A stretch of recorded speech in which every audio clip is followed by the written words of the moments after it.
migration section of Eye on Elegance is something that emerged from looking at the quilts that we had from Maryland and Virginia early in the planning of the show.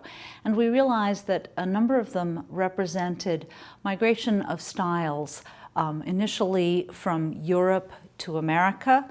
So we have a very typically English-looking quilt made by a woman who emigrated from England. We have a style of patchwork that was practiced in Germany that is made here by the wife of a German-American tailor.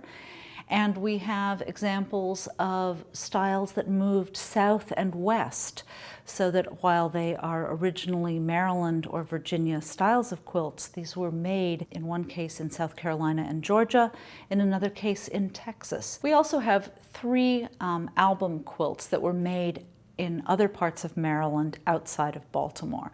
So as the Baltimore Album quilt craze spread outside the city, you see different styles in other parts of the state. Of course, as Americans moved from one area to another, they brought their customs with them and they brought their quilt styles with them. And so that's what the exhibit is about. The quilt behind me is made in a technique called inlaid patchwork. And it's edge-to-edge piecing of densely woven wools, which would be very hard to hem with a seam allowance. And this is a technique that was quite often practiced in Germany, actually, and often by tailors as a practicing of their sewing skills.